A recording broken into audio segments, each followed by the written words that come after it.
version précédée parce qu'ils l'ont vraiment bien cherché. Tu as créé les cieux, la terre, par ta parole toute puissante. Et tu ne peux pas vivre une vie chrétienne sans persécution.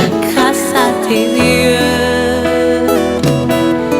éternel, notre Père, notre Père, notre Père, je viens à toi, notre Père, notre Père, notre Père, je viens à toi, oh mon cœur, oh ma vie, oh mon cœur. Dieu vous bénisse. Nous parlons des tribulations. Nous allons lire Apocalypse chapitre 2, verset 10.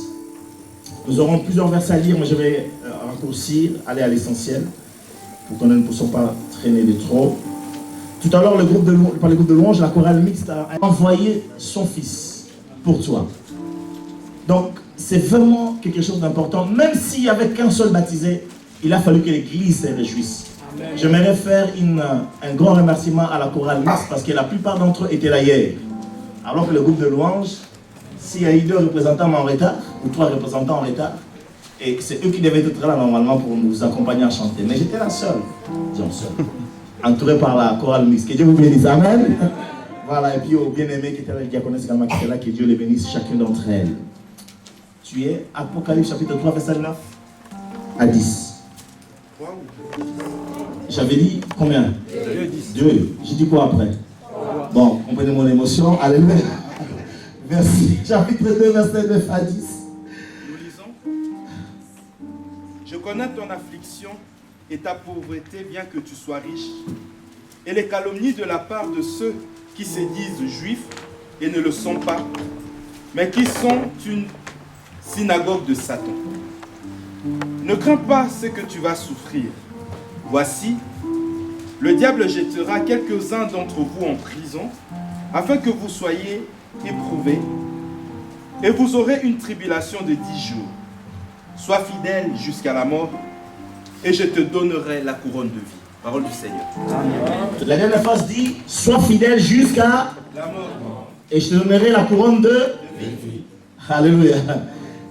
Les tribulations. On a parlé des tentations. J'avais dit dimanche dernier que les tentations ne durent qu'un temps limité. Les tentations ne durent pas une journée.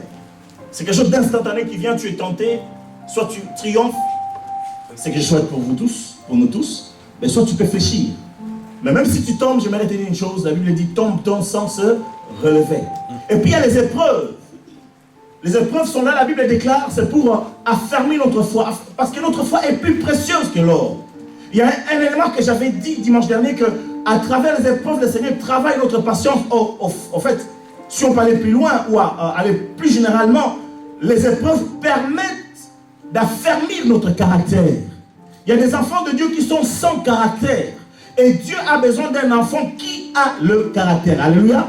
Et les épreuves permettent afin que nous puissions affiner notre caractère. Afin que devant les épreuves, nous manifestions réellement que nous sommes les enfants de notre Père. Est-ce que tu peux dire Amen? Amen. Des hommes patients, des femmes patientes, bien sûr.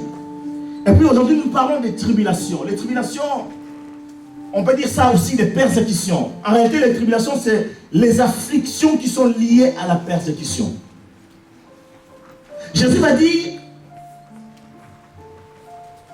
à l'église de Smyrne, parce qu'il est question de l'église de Smyrne, si ma mémoire est bonne,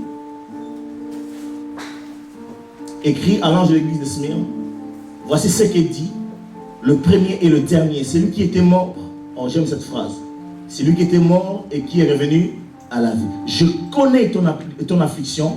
Dans certaines versions, il est dit, je connais ta persécution. J'aimerais que tu regardes quelqu'un, dis-lui, Dieu connaît ta persécution. Dis-lui encore, Dieu connaît ton affliction. Il voit tes larmes.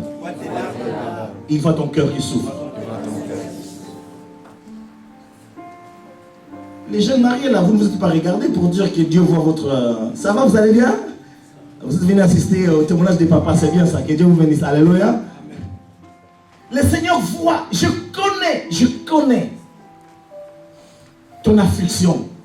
Il y en a qui traversent des moments difficiles et disent que Dieu, tu es où? Tu m'as oublié? Non, Dieu n'est pas loin. Il est juste à côté. Et il te dit ce matin, il connaît. Mais écoutez, si les épreuves peuvent être dures, mais j'aimerais te dire que les tribulations et la persécution sont encore beaucoup plus dures. Ah, vous dites amen, hein? Je répète, si les épreuves peuvent être dures, sont dures, mais les tribulations et les persécutions sont encore beaucoup plus dures.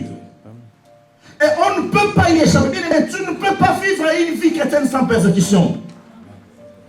Tu ne peux pas être tranquille. Mais si ta vie chrétienne est tranquille comme de l'eau du lac, des eaux du lac, tu ne bouges pas, il y a un problème avec ta vie chrétienne. Tu peux dire amen maintenant? Amen. Est-ce que tu es content d'être persécuté? Il y en a quelqu'un qui a dit amen. Papa, il a lui a dit amen parce que lui, il a vu des anges, donc ils savent qu'ils sont là pour les secourir. Est-ce qu'on peut dire un amen?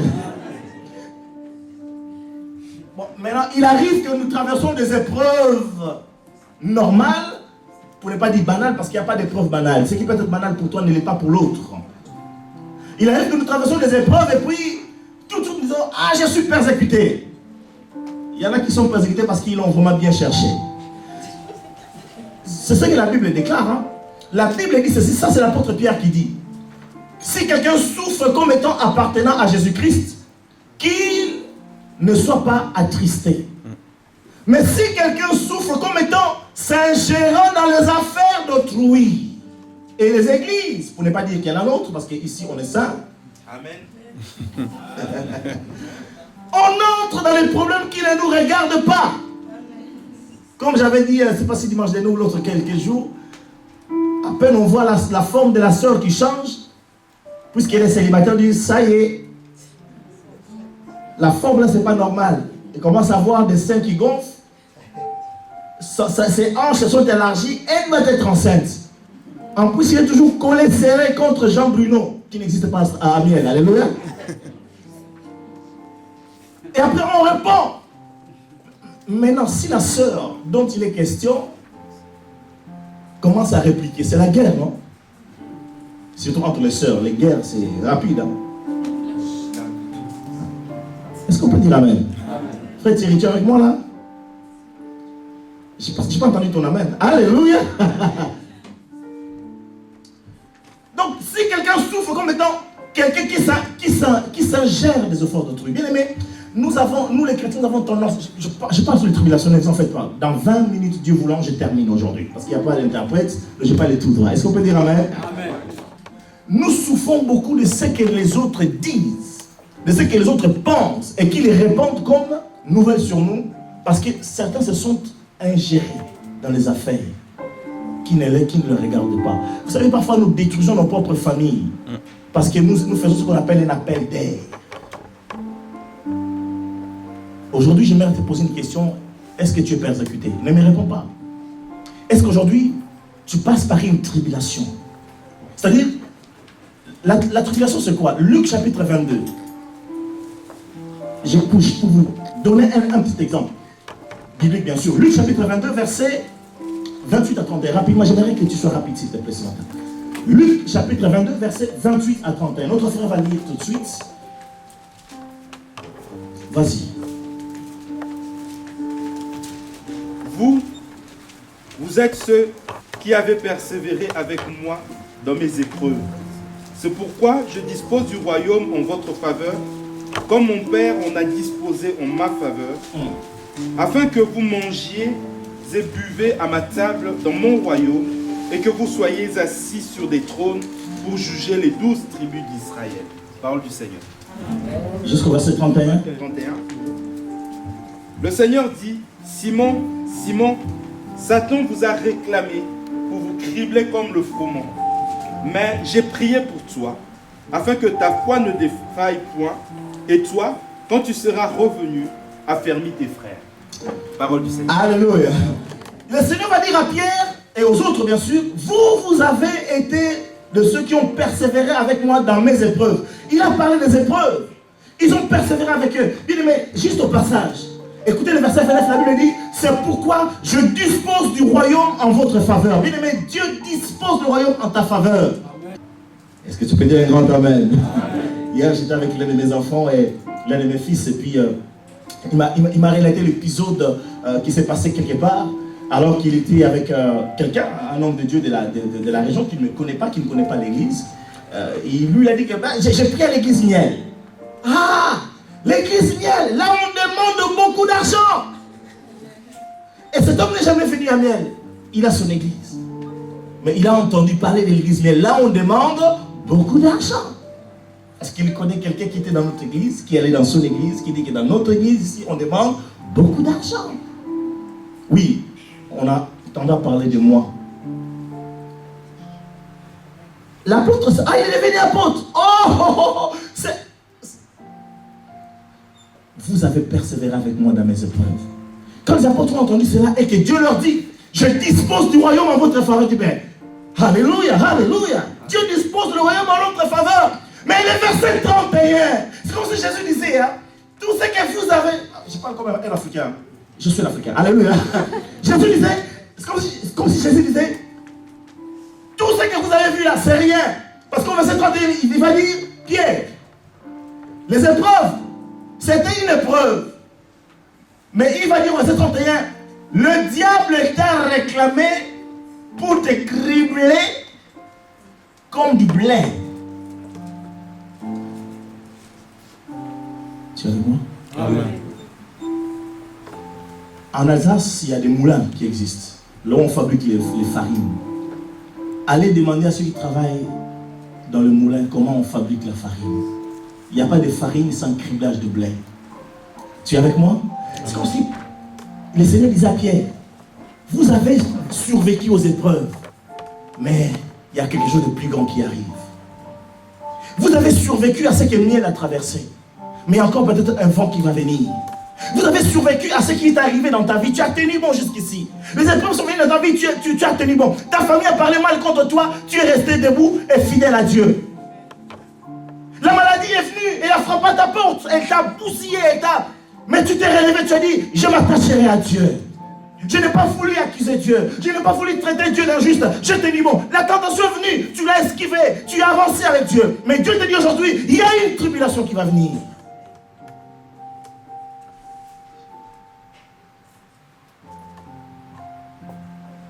On t'appelle fidèle, ton nom est fidèle, tu es vraiment fidèle pour moi. On t'appelle fidèle, ton nom est fidèle, fidèle tu es, fidèle tu seras. Oui, lui on l'appelle fidèle, mais quand il va annoncer les tribulations, il va dire ceci à l'église de Smyrne, sois fidèle jusqu'à la mort. Parce que les tribulations, quand elles vont venir, elles se manifestent comment? Bien aimé, nous n'avons pas encore vécu vraiment les tribulations. Comme j'avais dit jeudi dernier, va poser, ou dimanche, je ne sais plus quel jour, va poser la question aux familles égyptiennes coptes dont les membres ont été décapités. Et on le met sur l'internet. Tout le monde regarde. Je m'adresse à quelqu'un? Va poser la question aux pasteurs nigériens dont les 2 filles ont été enlevées par le Boko Haram. Quel nom démoniaque et satanique. Et après ça, tu viens me dire que non, nos amis musulmans. Les amis, ils ne sont pas des musulmans. Même si ça se met sur internet, c'est leur problème. Alléluia. Ils ne sont pas nos amis. C'est une parenthèse que je ferme. Va leur poser la question. Eux, ils savent ce que c'est que la tribulation.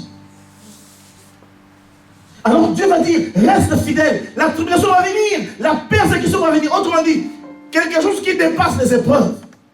Quelque chose qui va toucher à ta chair à un point où tu dis, est-ce que je vivrai? Est-ce que je pourrais tenir? Est-ce que je peux rester fidèle à Dieu?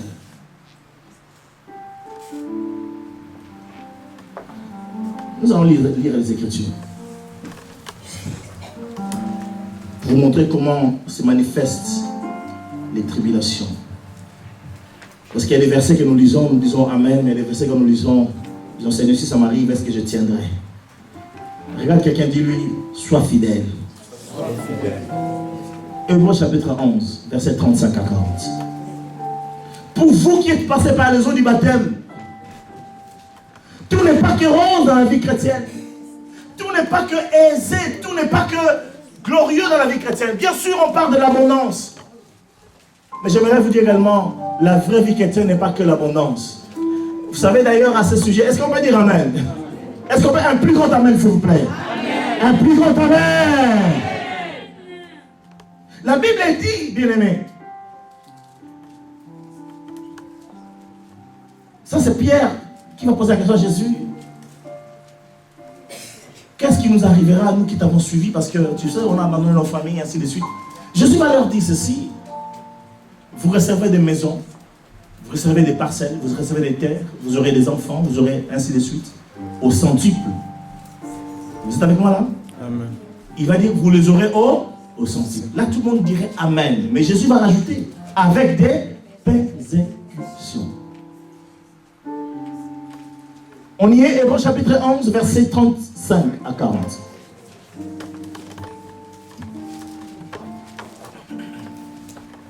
Des femmes recouvrèrent leur mort par la résurrection. D'autres furent livrées au tourment et n'acceptèrent point de délivrance afin d'obtenir une meilleure résurrection. D'autres subirent les moqueries et le fouet, les chaînes et la prison. Ils furent lapidés, sciés, torturés. Ils moururent tués par l'épée. Ils allèrent çà et là, vêtus de peaux de brebis et de peaux de chèvre, dénués de tout, persécutés, maltraités, eux dont le monde n'était pas digne, errant dans les déserts et les montagnes, dans les cavernes et les antres de la terre.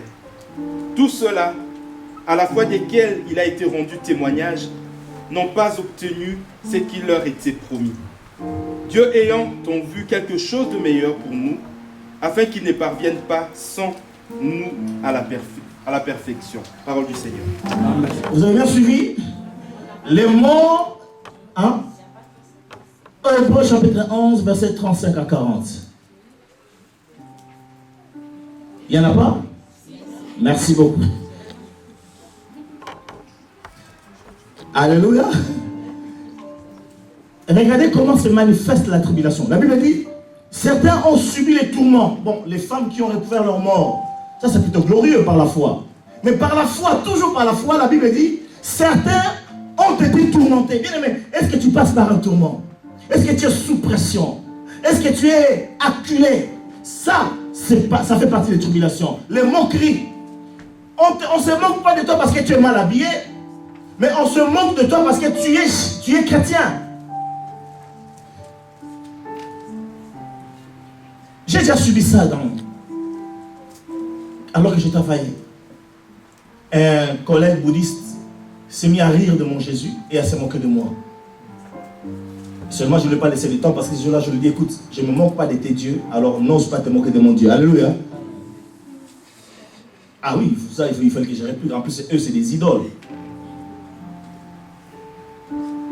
Tu es toujours avec moi? Les gens se moquent de toi parce que tu es chrétienne. Lorsqu'on a commencé à prier, étant jeune, on nous disait, vous avez sauté. Hein? J'ai traduit, je ne sais pas comment le traduire. Vous avez sauté. Autrement dit, c'est-à-dire qu'on était des jeunes, quoi, 18, 19 ans. Sauter, ça veut dire que tu n'es plus jeune, tu deviens vieux. Et les gens te le disent comme ça. Tu as le choix quand de telles choses arrivent.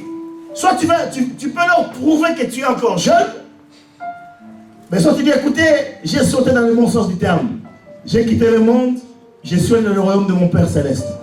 Les gens se sont moqués de nous. Ce n'est pas comme aujourd'hui où être pasteur, c'est devenu comme un titre honorable. Ou être évangéliste, mais il y a des gens qui... je me rappelle, le pasteur a donné son témoignage. Sa femme est issue d'une famille noble que je connaissais, très riche, du moins riche en tout cas. Quand il a osé aller demander la main de sa femme, il a dit lui-même ici, je crois si ma mémoire est bonne. Vous êtes toujours avec moi là? Amen. Sa maman, je me rappelle parce que ça je sais que la maman de sa femme un jour m'avait dit, tu sais, nous nos enfants vont se marier avec des ingénieurs, avec des docteurs, voilà. C'était ça l'idéal. Mais ce jour-là, c'est un prédicateur qui va se présenter en disant, est-ce que je vais voir la main de ta fille? Alléluia. Ils l'ont vu comme quelqu'un, lui-même m'a dit, ils l'ont traité de Tintin.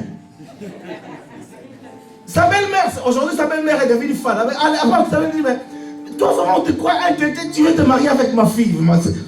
C'est deux sources différentes. Bien aimé, on se moquera de vous. Est-ce qu'on s'est déjà moqué de toi? Parce que tu es chrétien. Nous souffrons peut-être certains parce qu'ils sont noirs, d'autres parce qu'ils sont blancs, ou jaunes, j'en sais rien. Mais est-ce que tu as déjà souffert de la moquerie parce que tu es chrétien? D'autres sont passés par le fouet, d'autres sont passés par... Il y en a qui ont été sciés. Tu te rends compte, tu es vivant, on te prend, on te met quelque part et on te scie. Est-ce que tu crois que Jésus est vivant? Vous connaissez la scie? Ça fait quoi? Quoi? On passe quoi? Toi tu dis Jésus je t'aime. Quoi? Quoi? Jusqu'à ce qu'on te coupe en deux.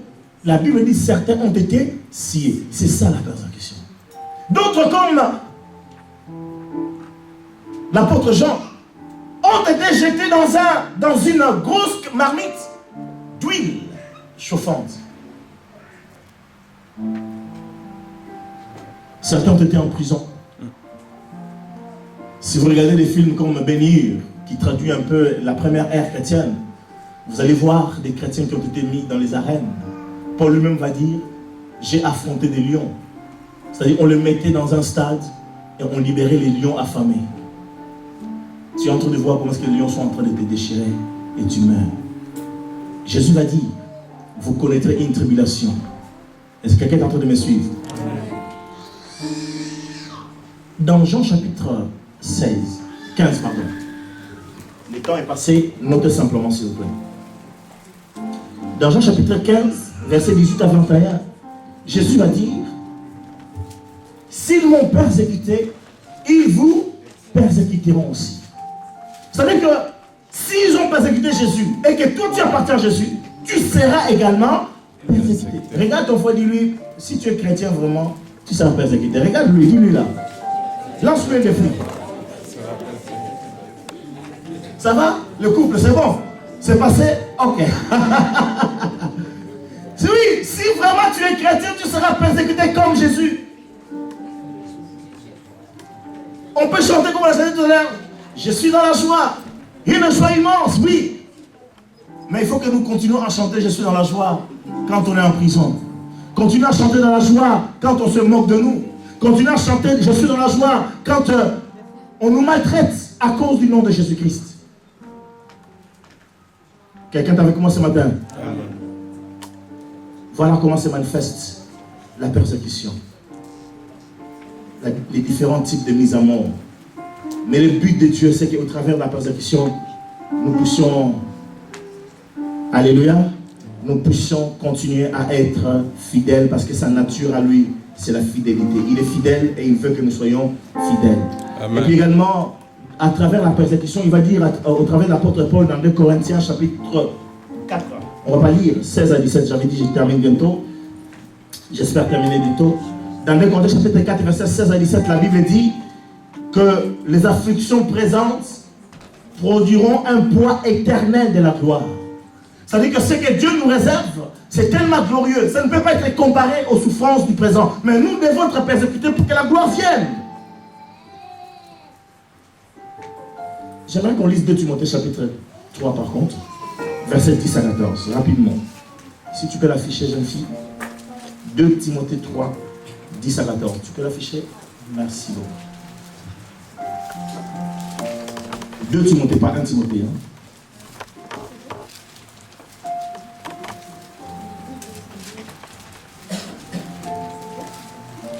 Deux Timothée chapitre 3, verset 10 à 14.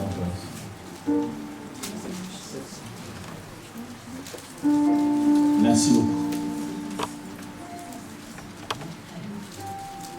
Tu es ancien, tu veux dire? Pour toi, tu as suivi de près mon enseignement, ma conduite, mes projets, ma foi, ma douceur, mon amour, ma constance, mes persécutions, mes souffrances. À quelle souffrance n'ai-je pas été exposé à Antioche, à Icône, à Lustre? Quelle persécution n'ai-je pas supporté et le Seigneur m'a délivré de toutes. Or, tous ceux qui veulent vivre pieusement en Jésus-Christ seront persécutés. Amen. Tous ceux qui veulent vivre pieusement en Jésus-Christ seront... C'est bon, tu peux t'arrêter. Donc, nous voyons que si nous voulons marcher pieusement avec Jésus, la persécution nous attend de telle manière qu'on a vu tout à l'heure dans Hébreux chapitre 11, c'est-à-dire que de différentes manières, moquerie, tourment, et j'en passe.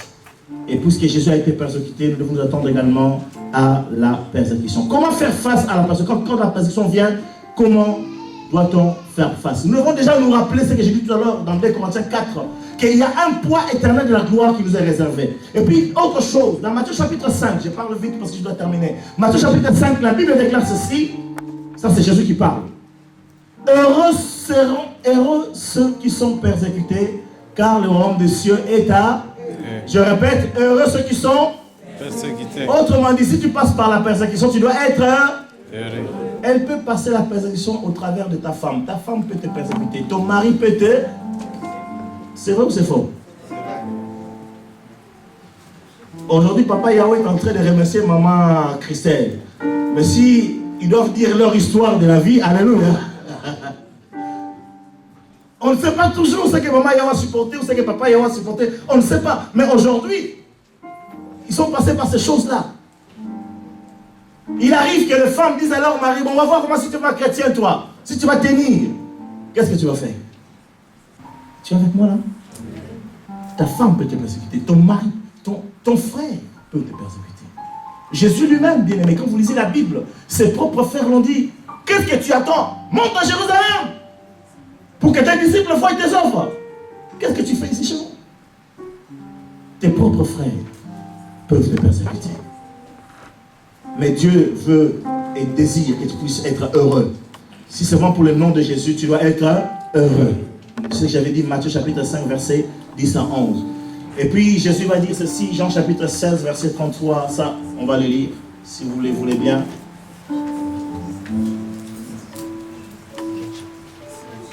Jean 16, verset 33.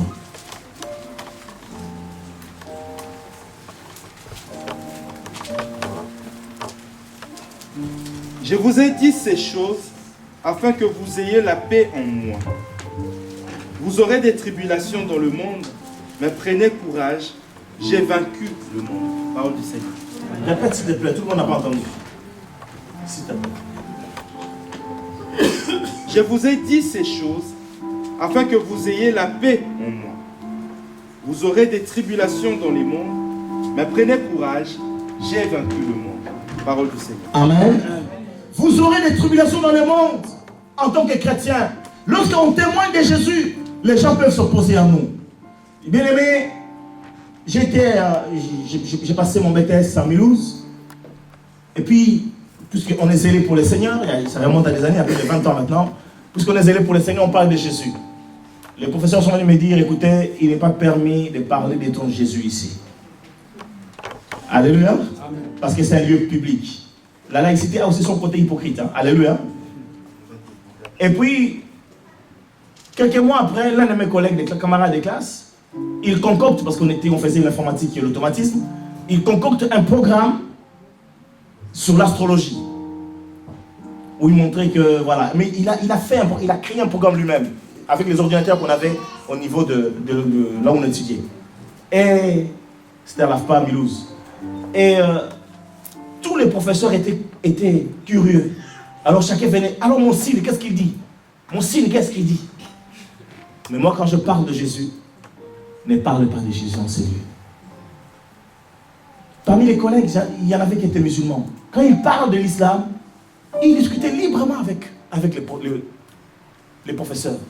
Mais quand moi je parle de Jésus, ne parle pas de Jésus en ces lieux. Quand on parle de Jésus, on est persécuté. Mais quand les autres qui ne connaissent pas Dieu, les homosexuels peuvent parader dans les rues. Mais les chrétiens, il faut demander permission. Tu es toujours avec moi? Ceux qui veulent vivre Jésus peuvent être persécutés. Mais Jésus a dit ceci, vous aurez des tribulations dans le monde. Les tribulations ne viennent pas de Dieu, elles viennent du monde. Mais j'aimerais te dire une très bonne nouvelle. Dans Apocalypse chapitre 2 qu'on a lu, la Bible dit, vous aurez une tribulation de 10 jours. Dis à quelqu'un 10 jours. 10 jours. Autrement dit, le Seigneur contrôle les temps des épreuves et des tribulations que nous passons. Il y a un délai que Dieu a fixé et ça ne dépassera jamais ce délai. Nous avons juste à tenir pendant ce temps-là. Il est le maître des temps et des circonstances. C'est-à-dire qu'il y a un temps qu'il a fixé. Et pendant ce temps-là, nous devons tenir ferme. Il nous demande simplement d'être fidèles. Autre chose, il a dit, j'ai vaincu le monde. Donc même pendant la tribulation, il faut que dans ta tête, tu te dises que Jésus-Christ a vaincu. Puisque la tribulation ne vient pas de Dieu, mais ça vient du monde. Dans le monde, il y a des hommes. Et puis on a le prince du monde qui s'appelle le diable, Satanas, Lucifer, si vous voulez. C'est lui qui est l'instigateur de tribulations et de persécutions envers les chrétiens. Il se frotte les mains. Mais nous devons montrer que notre Jésus est plus puissant. Amen. J'ai vaincu le monde. Vous aurez des tribulations, mais j'ai vaincu. Donc quand tu passes par les tribulations, si c'est quelqu'un que tu connais, regarde-le. Pendant qu'il te persécute, souris. Parce que la Bible dit, heureux ceux qui sont persécutés à cause de mon nom. Apprends à sourire. Amen. Et quand il te fait ça, il te fait de coups bas, dis-le que Dieu te bénisse. Au départ, ça sera difficile. Hein? Que Dieu bénisse ceux qui me persécutent, c'est pas grave. La Bible dit, bénissez ceux qui vous... C'est vrai? Je répète, bénissez ceux qui... Ceux qui vous maudissent, ceux qui vous persécutent, et priez pour ceux qui vous persécutent. Priez pour celui qui me fait du mal. La première prière qui viendra, tu diras, Seigneur, envoie-le en enfer, parce qu'il ne mérite pas de vivre. Pour être honnête, quand quelqu'un souffre, c'est l'esprit de vengeance qui vient en premier, vrai ou faux? Et on a tendance à dire, Seigneur, celui-là ne mérite pas de vivre, envoie-le. Qu'il aille faire un tour en enfer, comme ça il vient et puis il me respecte. Non. Dieu dira, bénis-le dans ta prière, parce que quand tu pries pour quelqu'un, il faut que tu le bénisses. Seigneur, il me fait du mal, mais bénis-le. Qu'il s'élève encore. S'il est à un niveau 1, Seigneur, lève-le encore au niveau 2. Bénis-le encore. Au départ, tu vas le faire en pleurant. Mais après, tu verras que ton cœur, grâce au Saint-Esprit, apprendra à libérer la bénédiction. Seigneur, bénis. Seigneur, bénis-le. Est-ce que tu es avec moi? Est-ce que tu es avec moi? Est-ce que tu peux dire un grand amen? Notre frère Yongisho, le pasteur Yongisho, relate une histoire. Un jour, il va débarquer quelqu'un dans son bureau. Et la personne est venue avec un couteau. Mais ses services, sa secrétaire et ses gardes n'ont pas vu. Ses gardes, non, il n'avait pas de garde, mais les secrétaires devaient filtrer. Parce qu'après chaque culte, il était tellement fatigué, après le 4e culte, tellement fatigué, qu'il devait filtrer ceux qui devaient le recevoir, qui devaient recevoir. Mais ils ont laissé passer sans vraiment prêter attention. Et ils voient cet homme qui rentre, qui n'était pas membre de l'église. Et il rentre et alors il dit, mais qu'est-ce que je peux faire pour toi? Et la personne s'assoit et il sort un grand couteau. Yongisho commençait à avoir peur, il dit ça y est, je vais mourir. Et il dit lui-même, je m'apprêtais à me défendre. Certainement les Asiatiques ont tous fait du karaté. Nous non, alléluia. Il s'apprêtait à se défendre. Puis il dit, mais qu'est-ce que tu fais avec ce couteau? Range-le. Et il lui dit, je suis venu parce que on m'a dit de venir te voir parce que j'ai décidé de me suicider. Ah bon? Mais avant de me suicider, je voulais te voir. Pourquoi? Parce qu'avant de me suicider, j'ai décidé de tuer ma femme, mon beau-père, ma belle-mère, mes beaux-frères et mes belles-sœurs. Tu es toujours avec moi là? Je suis en train de dire juste l'esprit de vengeance quand quelque chose ne va pas. Et pourquoi cet homme en était arrivé là? Parce qu'il travaillait à Hong Kong. Et comme tout le monde expatrié, chaque mois il envoyait tout son argent chez sa femme. Tu peux dire amen? Amen. Que Dieu bénisse ceux qui envoient l'argent en Afrique. Mais que Dieu bénisse ceux qui leur donnent, qui donnent leur dîme plus encore. Alléluia. Amen. Chaque fois, il envoyait des sous en Corée, chez sa femme. Et il gardait le minimum pour manger, vivre. À la fin de son contrat, il rentre. Il écrit à sa femme, voilà, je viens tel jour. Et il était sûr que sa femme va venir avec un taxi, des choses comme ça, et attendre. Il descend à l'aéroport, personne. Il arrive à la maison. La femme n'est pas là. D'ailleurs, il y avait un nouveau locataire. Il pose la question, mais la dame qui c'est où? Elle a déménagé. En fait, l'argent qu'il a envoyé, le monsieur l'a pris, la dame l'a pris, a trouvé un jeune homme. qu'elle a commencé à entretenir. Ils ont trouvé un appartement. Et sa famille est au courant. Voilà pourquoi il a envoyé à son beau-père. Sa famille est au courant, c'est avec la bénédiction de son beau-père. Et il va voir son beau-père. Son père dit, écoute, son beau-père lui a donné $40. Tiens, prends $40, débrouille-toi. Mais ma fille vient avec quelqu'un d'autre. Alors la rage était dans son cœur, la colère était dans son cœur. C'est ce qui arrive quand on est persécuté. On peut devenir haineux, colérique, suicidaire. Mais je vais dire à quelqu'un, Jésus a dit, prenez coup. Il y a quelqu'un qui prend courage. Car Christ a vaincu. Est-ce que tu es toujours avec moi là? Christ a vaincu. Donc quand les personnes viennent, les persécutions viennent, ne te décourage pas. Et puis d'ailleurs, à l'église d'Apocalypse, qu'on a lu, les Smyrne, pardon, il va dire, ne crains pas. J'ai besoin de voir quelqu'un qui va dire, je ne craindrai plus. Qui se met debout, qui dit, je ne craindrai plus.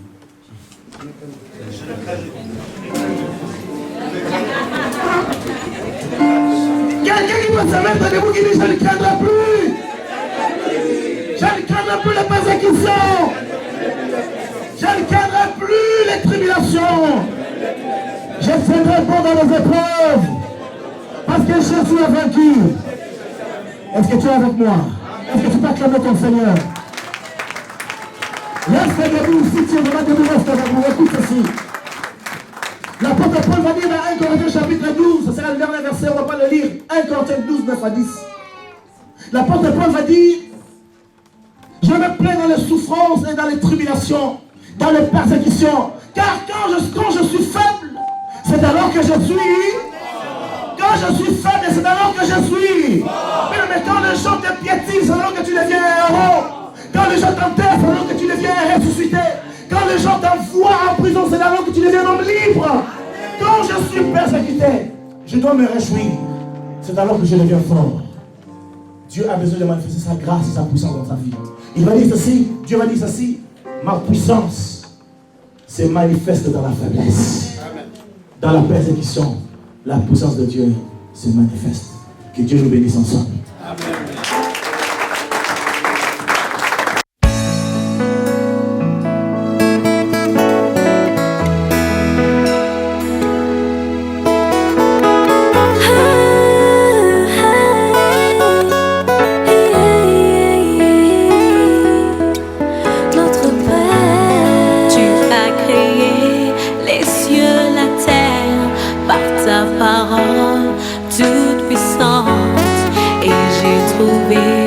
Grâce à tes yeux éternels, tu as créé les cieux, la terre, par ta parole toute puissante. Et j'ai trouvé grâce à tes yeux.